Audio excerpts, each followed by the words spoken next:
नमस्कार साथियों। पहले होली का पर्व, तत्पश्चात धुलेंडी पर्व और अब रंग पंचमी पर्व। यह तीनों एक दूसरे से संबंधित पर्व हैं। जिस प्रकार धुलेंडी पर्व रंगों का त्योहार है, उसी प्रकार रंग पंचमी भी रंगों का त्योहार है।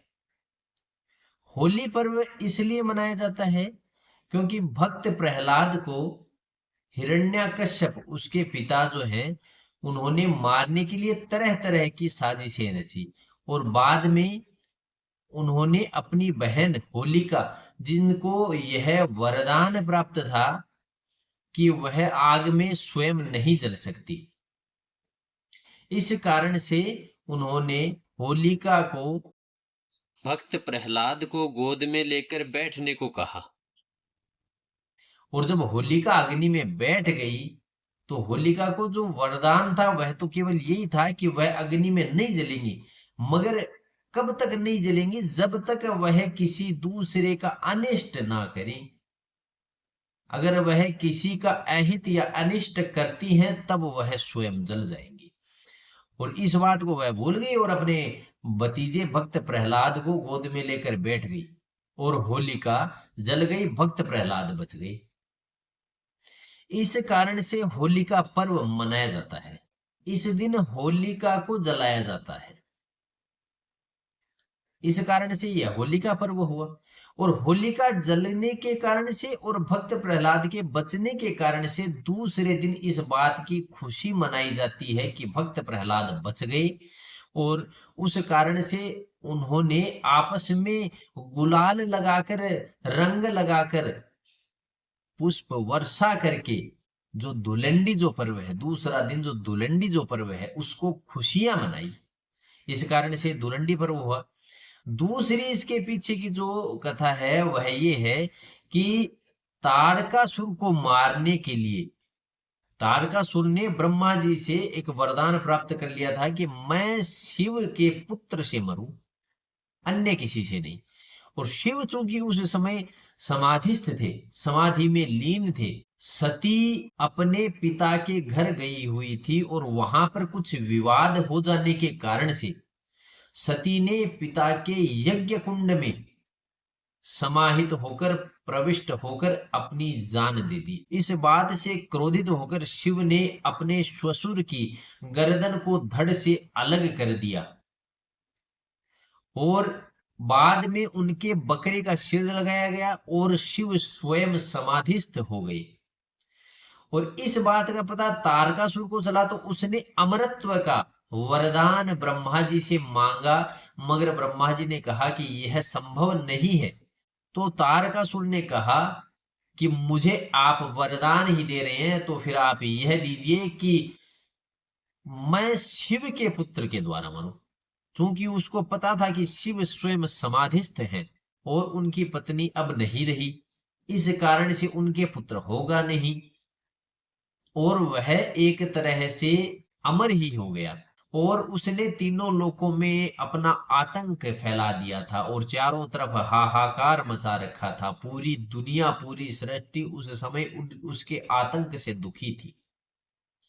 समस्त देवता उसके आतंक से दुखी थे। उधर पार्वती का जन्म हो चुका था और वह शिव को वर रूप में प्राप्त करने के लिए तपस्यारत थी। और इधर देवता जो कि दुखी थे, उन्होंने शिव को जगाने का अपना जो प्रयास था उसके लिए उन्होंने कामदेव को बुलाया और कहा कि आप कुछ ऐसा प्रयास करें कि शिव का जो मोह है वह भंग हो जाए समाधि से और उनका मोह पार्वती की ओर हो। तो उन्होंने ऐसा ही किया और कामदेव ने अपने काम के बाण को, पुष्पों के बाण को चलाया और शिव उससे प्रभावित हुए। इस कारण से जो जो शिव के बाण लग रहे थे पुष्पों के, उस प्रकार शिव की समाधि भंग हो रही थी। वह अपना ध्यान जो है वह एकत्रित नहीं कर पा रहे थे और उनकी समाधि टूट रही थी। तो उन्होंने क्रोधवश आंखें खोली और खोलकर उन्होंने देखा तो सामने कामदेव को पाया। तो उन्होंने कामदेव को अपने तीसरे नेत्र से भस्म कर दिया। इधर रति अपने पति को खोकर वह समस्त देवताओं को उलाहना देने लगी, उनको बुरा भला कहने लगी कि आपके कारण से मेरे पति जो है वह अब इस दुनिया में नहीं रहे, आपने मेरे पति को मरवा दिया, किस कारण से, किस बात का आपने दंड दिलवाया मुझे। तो समस्त देवताओं ने कहा कि आप देवी रुष्ट न हो, महादेव उनको पुनर्जीवन देंगे। और महादेव के पास वह सभी एकत्रित होकर गए कि महादेव, कामदेव का तनिक भी इसमें किसी भी प्रकार का स्वयं का हित नहीं था। उन्होंने यह जो त्याग दिया है और यह जो बलिदान दिया वह जगत की भलाई के लिए ही दिया है। यह जो कार्य किया है वह अपने स्वयं के लिए, निजी हित के लिए नहीं किया है। तो कृपया करके आप इन्हें पुनः जीवित करें, आप इन्हें जीवन दान दें। तब शिव ने कहा कि यह संभव नहीं है, किसी को भी पुनः जीवित नहीं किया जा सकता है। हाँ, मैं ये कह सकता हूं कि कृष्ण के पुत्र के रूप में कामदेव प्रद्युम्न के रूप में पैदा होंगे, उस समय तक रति को इंतजार करना होगा। इस बात से सभी देवता व रति सहित खुश हुए और उन्होंने पुष्पों की वर्षा करी। इस कारण से धुलंडी पर्व मनाया जाता है।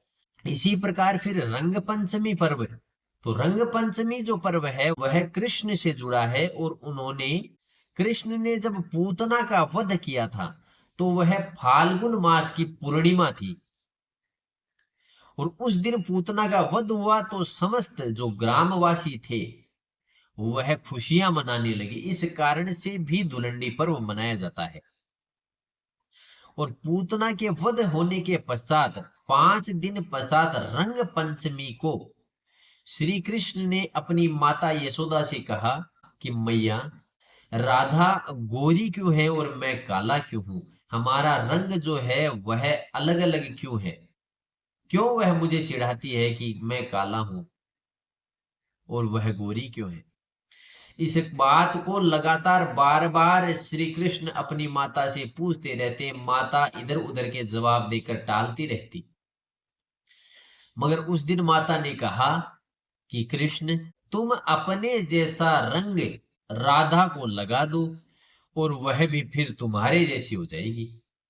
यह बात कृष्ण को जमी और उन्होंने समस्त ग्वाल बालों के साथ मिलकर रंग बनाया और उस रंग को राधा रानी को लगाया। तो जिस दिन राधा रानी को कन्हैया ने रंग लगाया था वह रंग पंचमी का दिन था और पूर्णिमा को पूतना का वध हुआ था। इस कारण से यह जो 5 दिन है, ये 5 दिन खुशियों के थे और उन्होंने लगातार इन 5 दिनों में अलग अलग तरह से होली मनाई, खुशियों का जो पर्व है वह मनाया। और वो जो पर्व है वह 5-6 दिन तक लगातार चला। इसमें तरह तरह की होली मनाई जाती है। कहीं पर लठमार होली मनाई जाती है, कहीं पर लड्डुओं की होली मनाई जाती है, कहीं पर पुष्पों की होली मनाई जाती है, कहीं पर रंग जो है उनकी होली मनाई जाती है। रंग अबीर गुलाल जो है वह उड़ाकर, वह लगाकर, एक दूसरे को लगाकर, एक दूसरे को गले मिलकर जो खुशियां मनाई जाती है वह खुशियों को प्रदर्शित करने का जो रूप है वह रंग पंचमी है। इस कारण से ये त्योहार मनाए जाते हैं। धन्यवाद साथियों।